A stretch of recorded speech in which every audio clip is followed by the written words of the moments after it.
Anyway, let's get into this. I'm going to absolutely blow your minds, folks, with this information, okay? In medicine, there has never been a truer statement than the statement, keep them sick and keep them paying, because there's no money in cures. There's only money in treatments. And if you can't find a treatment, they'll keep working at it and working at it and working at it. And if you find a cure, well, you could be in big trouble. And if you don't know what I'm talking about, just Google holistic doctors murdered, and you'll see what I'm talking about. But this begs this question in particular. Why are folks like Dr. Fauci, as I call him, and others allowed to profit from the treatments that they create?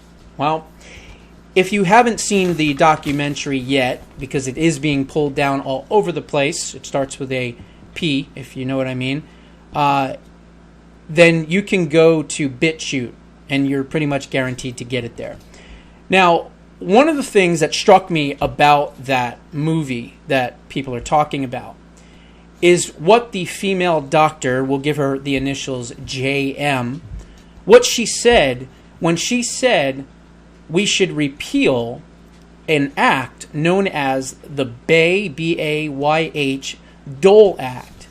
Now, I'll be honest, I didn't know what that was, so immediately the ears perked up and I said, what on earth is she talking about? So I did some digging. I did some research like I normally do.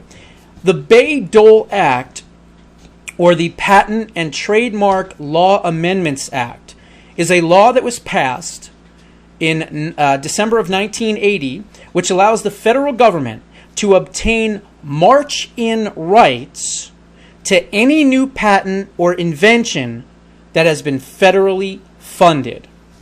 So, in other words, the federal government has the right to march in or confiscate certain research, patents, or inventions if they are funded by a grant by the federal government.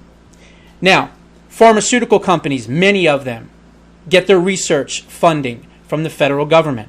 University research centers in our colleges and universities around America, they get funded and grants from the federal government, right? So, for instance, if one of these companies or research facilities comes up with a treatment, right? Then what happens is, if it's a treatment that they created and it was funded by the government has the right under U.S. Code 35 Section 200 under policy and objective to grab that. Those entities may be required to be relinquished and their rights given to the federal government. Now, moreover, even if the invention or the patent is not funded by the federal government, and in this case, the federal government would decide what is a national emergency and what is not, the U.S. government can still use that patent without permission to procure the patented goods under U.S. Code 281498. And get this, folks.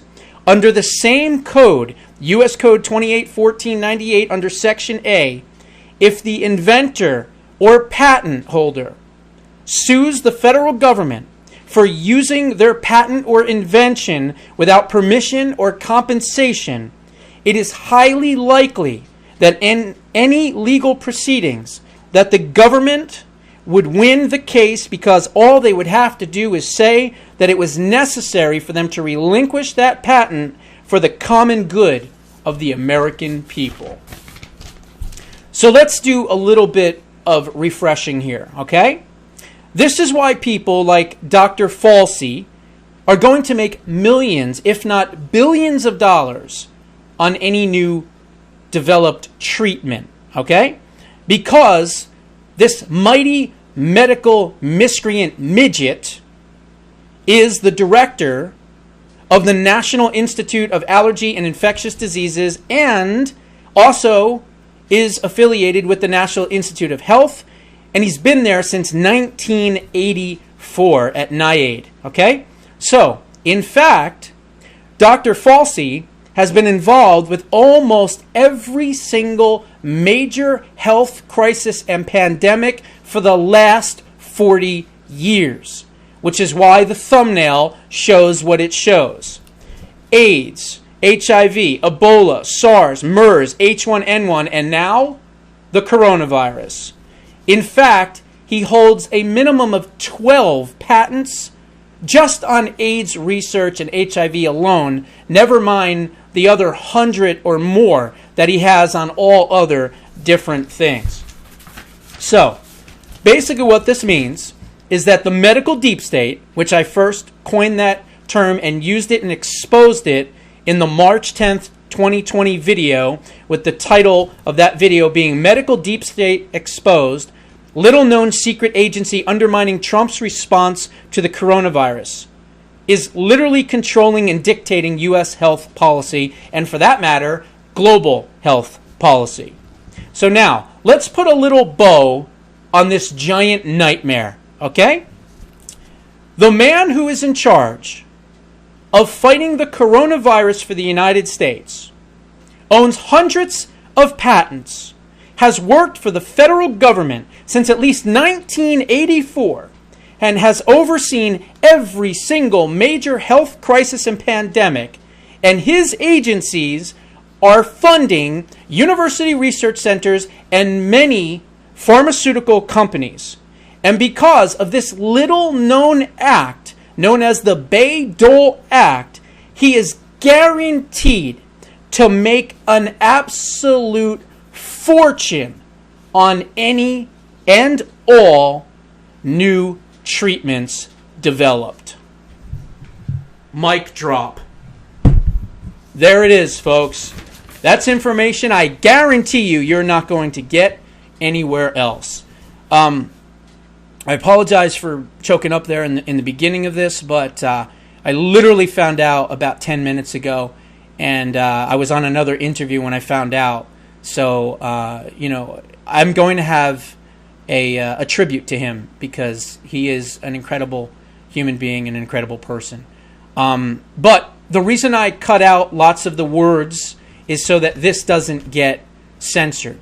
But I'm counting on all of you to send this everywhere. And to be quite honest, she's correct. We need to repeal the Bayh-Dole Act. Because then what happens is the government won't have their greedy little grubby fingers into every little thing health-wise, which again is what they want. And anything that doesn't work health-wise for the government, they immediately try to shut down. That's why there's been over 60 holistic doctors and alternative medicine doctors that have disappeared or have been killed or have died mysteriously. Look it up yourself. That's something I'm not going to even get near or touch because people that have covered that story have ended up dead. So I'm not going there. But just today, there was a story out of the University of Pittsburgh in which a Chinese doctor developed something that was getting really close, and all of a sudden, he's dead.